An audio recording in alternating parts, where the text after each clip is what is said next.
Il y a des fois, les gars, cette équipe nationale du Maroc, je la comprends pas, les frères. Cette fédération marocaine de football, j'ai du mal à comprendre. Donc là, ça parle d'un match amical Maroc-Argentine, les gars. Un match amical Maroc-Argentine à quelques mois de la CAN. Là où on sait très bien, et on le sait depuis très longtemps, les gars, que les équipes contre qui le Maroc a du mal, c'est pas les équipes sud-américaines, c'est pas les équipes européennes, c'est les équipes africaines, les gars. Une équipe moyenne en Afrique, elle peut poser beaucoup plus de difficultés, elle peut donner plus de mal à une équipe du Maroc qu'une grande nation européenne ou sud-américaine.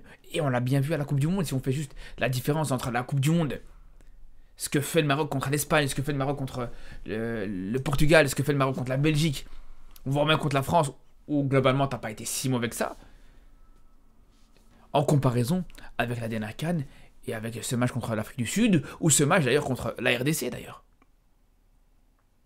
Et là, de nouveau, ça parle encore une fois d'un match Maroc-Argentine. Alors j'espère vraiment que ça va pas se faire, j'espère vraiment que si ça se fait, ça sera après cette CAN, parce que les gars, si vraiment on part du principe qu'on va préparer cette CAN à domicile, en jouant contre l'Argentine, en jouant des matchs comme ça, c'est qu'on a vraiment rien compris, les gars. C'est qu'on va droit dans le mur. C'est pour ça que je vous dis, j'espère que ouais, ça en parle peut-être pour dans quelques mois, dans quelques années, peut-être, mais que c'est pas pour maintenant. Parce que les gars, je vous dis, pour une équipe comme le Maroc, qui a autant de difficultés contre les grandes nations africaines et qui doit absolument affronter les grandes nations africaines, jouer un match amical et gaspiller l'opportunité de jouer un match amical contre une nation africaine en choisissant l'Argentine par exemple, je vous dis, ça serait une grave erreur, une très grave erreur. C'est comme un gars qui doit faire un examen de rattrapage en maths par exemple, et le mec il va passer tout l'été à étudier un cours d'histoire géo. C'est la même chose les gars, c'est tout à fait le même. Donc j'espère vraiment que ce match amical contre l'Argentine ne se fera pas avant cette CAN les gars, parce que ça serait du grand n'importe quoi. C'est aussi simple que ça les gars. Alors, peut-être qu'il y a cette possibilité, cette optique de voir, comme je vous dis, ce match-là après la CAN, que ça en parle peut-être pour préparer la prochaine Coupe du Monde, voire la Coupe du Monde 2030. Mais les gars, moi, il y a un truc qui me dérange par rapport à ça, les gars. Le fait que ça commence à en parler, le fait que ça parle déjà de cette Coupe du Monde 2030, de cette Coupe du Monde 2030, la préparation de cette Coupe du Monde 2026, etc. Pour moi, je vous dis, les gars, je pense pas que c'est une bonne chose. Vraiment, c'est pas une bonne chose du tout, les gars. Parce que on va être honnête. On va être honnête, les gars. Mais au bout d'un moment, cette CAN que tu vas jouer à domicile, c'est pas que tu dois la gagner.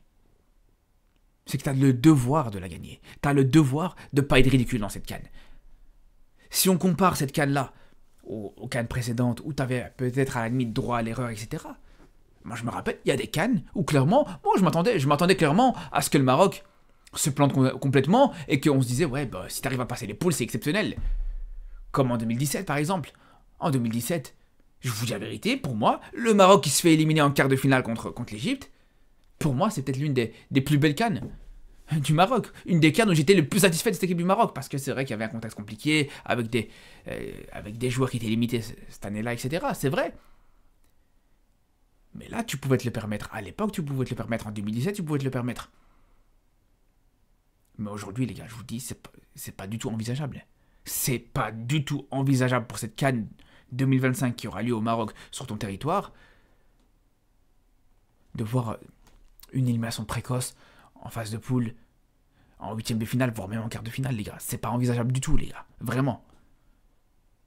Parce qu'une élimination précoce dans cette CAN à domicile, ce serait pas une catastrophe. Ça serait pas une humiliation. Ça serait un drame. Ça serait un drame. Pour moi, je vous le dis, les gars, footballistiquement parlant, ça serait vraiment un drame. Une CAN à domicile, dans laquelle tu sors en huitième de finale, voire en quart de finale, pour moi, c'est un drame. Je vous le dis, les gars. Ça serait la pire chose qu'on pourrait voir. Mais bref, tout ça pour dire que cette CAN, il ne faut pas la préparer n'importe comment. Et on n'a absolument aucune excuse, les gars, faut le dire. Parce que sur les CAN précédentes, je peux entendre que, voilà, les autres nations, elles n'ont pas forcément grand-chose à gagner de jouer contre le Maroc, de jouer des matchs amicaux au Maroc. Peut-être qu'une équipe comme le Cameroun, elle aurait peut-être préféré jouer contre le Nigeria, contre la Côte d'Ivoire, contre le Sénégal. Ça peut s'entendre.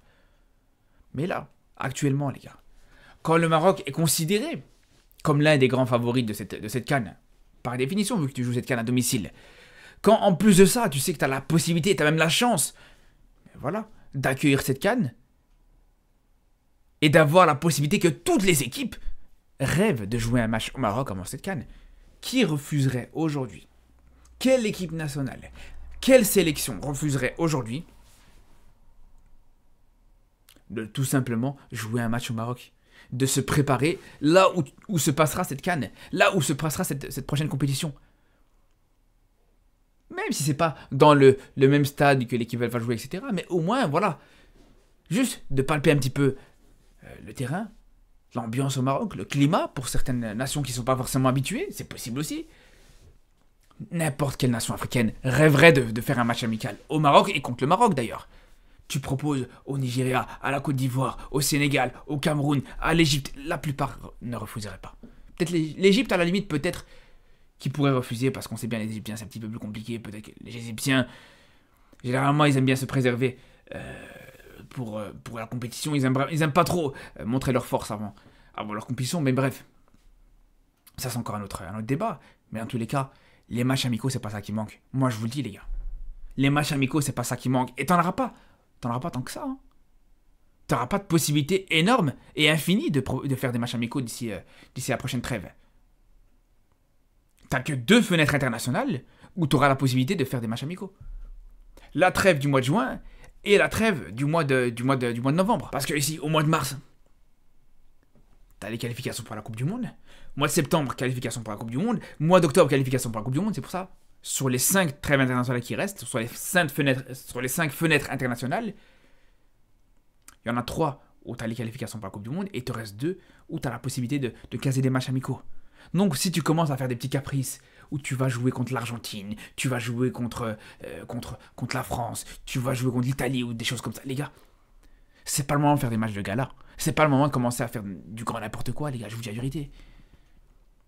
Donc si tu as la possibilité, sur ces 2 fenêtres internationaux, de pouvoir aller affronter du Cameroun, de pouvoir aller affronter du Sénégal, de l'Égypte, du Nigeria, c'est là où il faut foncer les frères. Alors bien sûr, je dis pas qu'il faut affronter que des grandes nations africaines, c'est pas ça que je dis du tout les gars.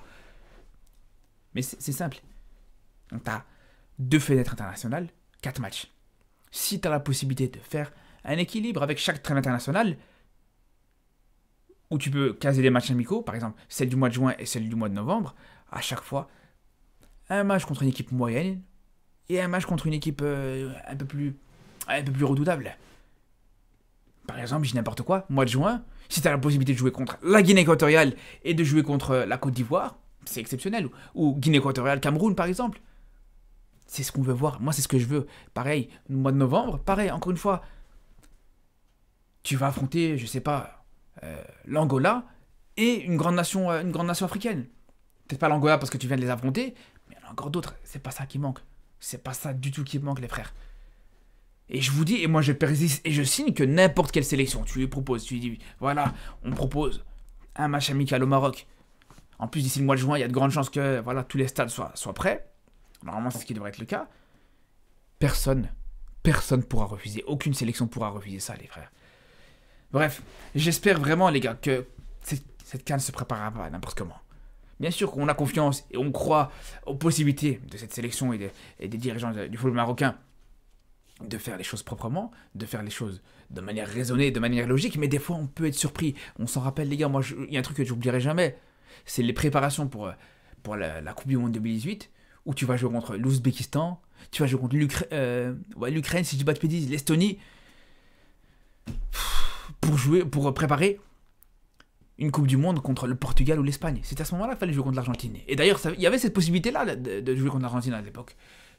Et ça n'a pas pu être fait malheureusement. Et bref, commencez pas à me dire ouais non mais la Coupe du Monde aussi il faut la préparer parce qu'elle s'enchaîne juste après la CAN, etc. Les gars, il n'y a pas de meilleure manière de préparer la Coupe du Monde 2026 qui aura lieu en juin 2026 qu'en allant arracher tout dans cette CAN les frères.